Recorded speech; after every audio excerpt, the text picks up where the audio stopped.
From Central Indiana's #1 news source, this is Fox 59 Tonight. Good evening to you. Thanks for joining us here on Fox 59 Tonight. I'm Cameron Riddle. Thanks for downloading our new Fox 59 Smart TV app on your Roku, Fire TV, and on your Roku, Fire TV, Apple TV. I almost forgot. I say this every day, and I almost forgot one. Can't forget our folks over at Apple. Make sure you download us there. And if you're watching on YouTube, make sure you hit the subscribe button so you never miss any of the conversations that we have every night at 8 o'clock right here on Fox 59 Tonight. Tonight, we are talking about money. Now, Cameron understands a lot of things. And if you've watched this show, then you know I'm a business owner. So I like money. I like green, but something that I do not understand, I have no concept of how it even works, is cryptocurrency. And so today, we have an expert here in studio who knows exactly about that. Why are so many people talking about Bitcoin and these other things and all this meme coin and all this? What is it and how are people making money off of it? Obviously, it works, so maybe it's something that we should pay a little bit more attention to. Someone who does pay a lot of attention to it is Keisha A Mitchell. She is also the host of the Fuzzy Cow podcast and will now be able to show you some things in person at the Indianapolis Public Library. We'll explain where you can find that, and she's our cryptocurrency expert. Hi, Keisha. Hey, Cameron. Thank you so much for coming. A pleasure. I'm looking forward to this conversation. You're a person like me who does a lot of different things. Absolutely. You have a lot of titles next to your name. So first, tell the people how someone who, is my understanding, comes from an engineering background, but is also hosting a podcast, but then is also will be doing some teaching of some courses at the Indianapolis Public Library. Bring it all home to us. Absolutely. I mean, so as he said, everybody, my name is Keisha Mitchell. My background is actually 20 years in journalism. I am an Indianapolis native, born and bred, Broad Ripple alumni, and I wrote for the Indianapolis Star through a program called Y Press from the time I was 11 to 18 years old. So truly, I've always told people I'm a journalist by craft and by trade. I had, just quite a trajectory creatively when I went to undergrad at Clark Atlanta University, and I got to really live in the city as a creative and, have a lot of creative exploits, one of them being magazine publishing and book publishing for others. So already, right, communication, really heavy on communication, really heavy on uniting communities around, right, shared narratives and really getting that message out there. In 2020, had the opportunity, while I had moved back a year prior to Indianapolis, after coming back from Atlanta, to go to boot camp. Shout out to 1150 Academy, which is now Blazing Academy. But I did go there and become a full stack engineer, thanks to the grants that the city were giving out at that time for education. And that was how I found my way into Web3. I thought that I was going to be a technical writer. I thought that I was going to do like code reviews or, write tutorials for people. But it came to my attention very quickly once I announced what my skill set was, that blockchain specifically was in a very bad way for communicators and for people to make the concepts plain. And I just think that, again, from my background, right, something easy for me. I love to talk to people. I love to explain things. I love to get that insight and have it be translated to others. But also, too, from a communal perspective, right, I think that being an African American, one thing our community has always been big on is language, right? And being able to make things accessible to everyone through shared language, right? So I kind of really wanted to contribute that as well, and bring it back home to the city and to the community, and yeah. So let's go to the Indianapolis Public Library because you'll be hosting a series known as The Block. The Block, yes. Actually, we just had our first class today, just an hour ago. Yes. So The Block, it's a crash course. 3 weeks, you come for an hour. I speak with this first session, which is for students, high school students, or those that are, graduating high school students about to go into their college year, preferably. They come, we, kick it for an hour, and we talk not just about cryptocurrency, right? Because that's really an end result. That's a byproduct. That's a goal, right? You want to really get digital financial literacy, and you want to understand decentralized finance. And so I take them through traditional finance fundamentals, right? Help reintroduce them or introduce them to those things. Make sure they have a working knowledge of money and the economy, right? And their place within it. And then really for me, my main thing is trying to help impart how cryptocurrency and DeFi can really help them be more independent and have more agency in their own financial lives. So cryptocurrency, one, first of all, I didn't even know that that's one word. Cryptocurrency is one word. It is one word. Yes. Found that out today. So that's how little of it I understand. But is it all virtual? Is it all digital? Is none of this is physical money that you can touch? No, it's not fiat, right? So to be clear, right now, the government still classifies it as an asset. Again, things happen at breakneck speed. You know, you're seeing now stable coins are being introduced in banks. You're seeing all types of companies, right? Now, to the new administration's credit, trying to comfortably make their foray, right, into cryptocurrency and digital assets. So no, it is not digital. It's not money in that way anyway, because an asset in an investment is technically not money, right? One of the things that I think people, kind of passively understand, but maybe, might forget over the passing of time, is what the idea of credit and debt mean to us in this country, right? And how we leverage debt to acquire more wealth. And so the idea that, we look at a piece of paper that is $1, there's a shared delusion there because it's just a piece of paper. We agree that it's 100 pennies, but it's not actually 100 pennies, right? And in that way, if you have that collective understanding of value, right? And if you are willing to, again, for whatever amount of time, instill value in that, if you're taking it at a loss or whatever the case, which is why our government has chosen to classify it as an investment, right? Because typically when you get $1 or you earn $1, you're not taking a loss, you're gaining, right? We all know that cryptocurrency is very volatile right now, right? And that losses are possible and sometimes unfortunately prevalent, right? And so that's really to understand, when we talk about spending it, earning it, how are we, interacting with it? We interact with it socially like money in terms of we agree that there's shared value, that these tokens, which are digital, and they are digital because they are encrypted, right?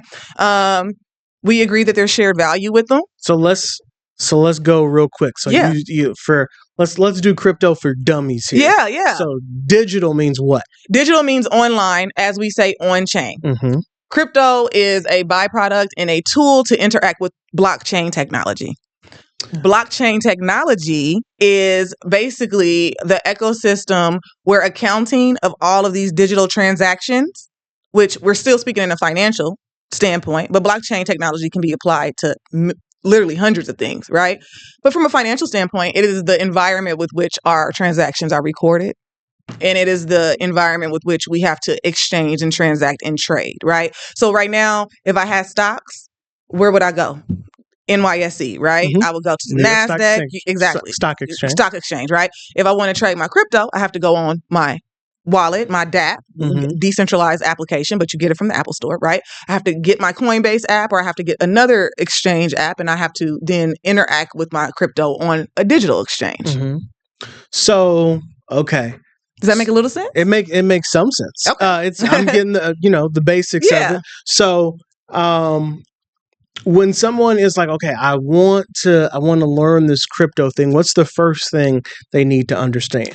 Well, I would ask, why are you trying to learn and what is your goal, right? Do you want crypto for the profitability aspect of it? And do you want crypto like for the acquisition of wealth?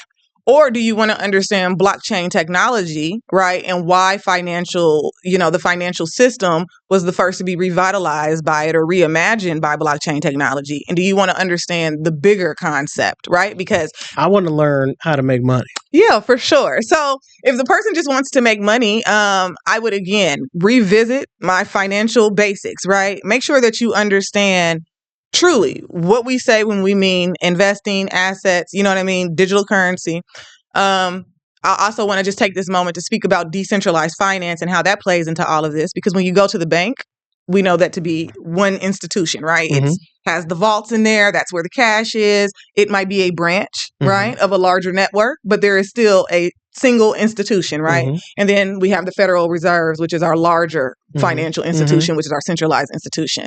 The whole point of blockchain technology, and then how as that applies to crypto, is to keep us away from the consolidation of centralized entities, right? So really, most people who are attracted to crypto, or traditionally kind of before these new waves of like popularity and marketing, right, were really into it for the acquisition of wealth that was not capped, checked, or controlled, i.e. centralized by the Federal Reserve or a bank. Does that make sense? Okay. So in that way, they wanted to really experience a new kind of fair market and a freer market, right? So somebody just woke up one day and said, I don't want to Nakamoto woke up one day in 2009 and said they don't want to deal with the banks anymore. It's not fair. People are not getting access. The dollar is not impervious to failure. It's looking real bad right now. We're in a recession. Houses are going crazy. We have to have another solution. And so Satoshi, though we do not know who he is, decided to create encrypted tokens that had a small amount, something in the ballpark of like 24 million, right? So a finite reserve, unlike the dollar, the money printer still going right now, right? More and more dollars. We don't know how or when that ends. But this idea of finite circulation is where the basis of value comes from, right? People often ask, what is it attached to? Right. Well, it's not attached to gold because it's not supposed to be fiat. This is a new type of value that we're experiencing and experimenting with, right? So the value is, again, in its limited capacity, right?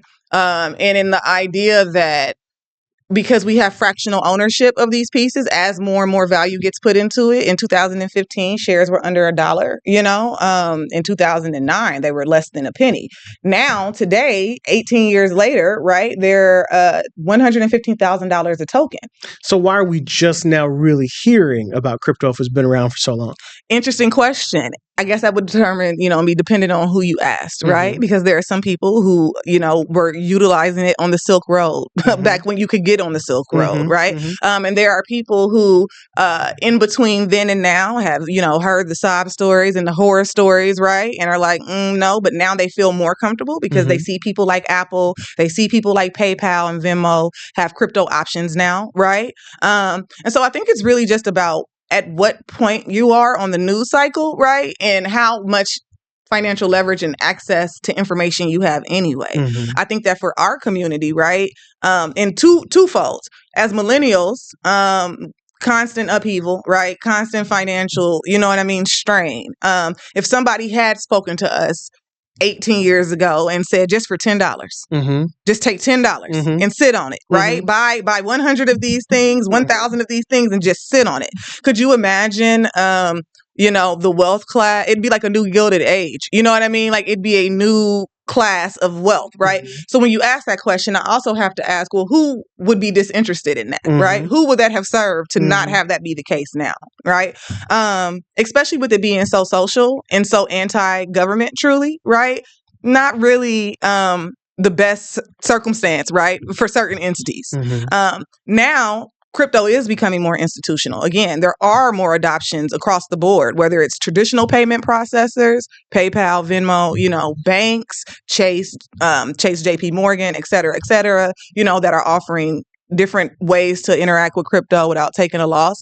And so I think it's now becoming more palpable for all parties, meaning the institutions as well, where they feel safer with the general public being introduced to the idea of it because they now have more of a buy-in to the conversation. So Keisha, is it something that I need a lot of money to start with, or can I take this $5 in my pocket and do something with it? Yeah, you can have $0 and learn to earn. There are a lot of programs and websites out there right now that still want to get people on chain and onboard them. Is this easier or harder to understand and get into than like the regular stock market?